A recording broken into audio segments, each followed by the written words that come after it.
When times are good, monster bureaucratic companies go on hiring sprees. Everybody have a good week! They fill a few much-needed positions, double up key roles, triple their sales force, and quadruple their dinner outings with the expectation of quintupling MOM sales. Bull markets, baby. When things naturally take a turn downward, implementation of the infamous cost-cutting begins. A process of many names: re-engineering, right-sizing, reducing overhead, streamlining, synergies, reorganization, assuaging verbiage for indiscriminately firing long-standing senior players whose salaries are considered bloated. God damn it! My loyalty? For 24 years, people have been trying to kill me. People know how. Now, do you think that's because my dad was a Greek soda pop maker, or do you think that's Because I'm in urethane sales. Go f yourself, you f***ing child? EBITDA's down from last quarter, the board is pissed, the CEO is under fire, so the guillotine is wheeled back out of the warehouse into the parking lot. It is cruel irony to see these industry veterans ultimately and egregiously replaced by associates green to the business. Push down for 4, in case we want seconds.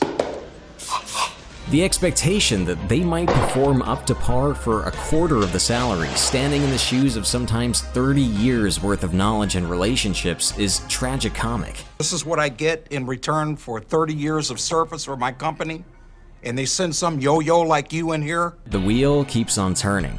We're seeing it now with announcements from industry heavyweights scrambling to patch up the leaking dam of year-over-year quarterly reports. There will be casualties.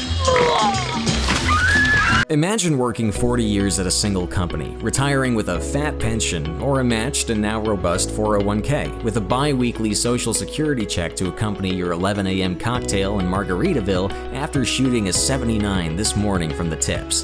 This was a realistic dream to chase in decades past, a pursuit approached with pertinent dedication, rewarded. A healthy work-life balance, not just possibility, but normalcy. A curated retirement after an estimable career. It was all attainable. It was expected. It was fought for and realized with dopaminergic thrill. Except breaking 80, don't kid yourself. Today's workplace is unfortunately void of that moving energy and has manifest a barrage of quiet quitters. They slack their way through the work week, skating by, doing the bare minimum to keep their jobs. Their lethargy is palpable. Their demoralization seeps through the office. Frustration festers. Productivity dwindles. These QAnons account for 21% of the workforce too. The burnouts just don't care. There are, of course, two sides to every coin. Employee loyalty is not often rewarded, especially within large outfits more concerned with bottom lines than intra-office camaraderie or turnover. Millennials find the path of least resistance to getting a pay raise is to switch companies in lateral responsibility moves, taking advantage of companies looking to fill the position their current employer takes for granted. Preparing, applying, and interviewing for a new job takes time and effort though. Much less friction and apathy.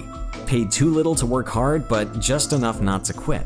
Entering yet another epidemic of the workplace, time will reveal the true efficacy of quiet quitting for those indulgent. Until then, employers might find best practices in cutting their losses and vetting for truly motivated workers.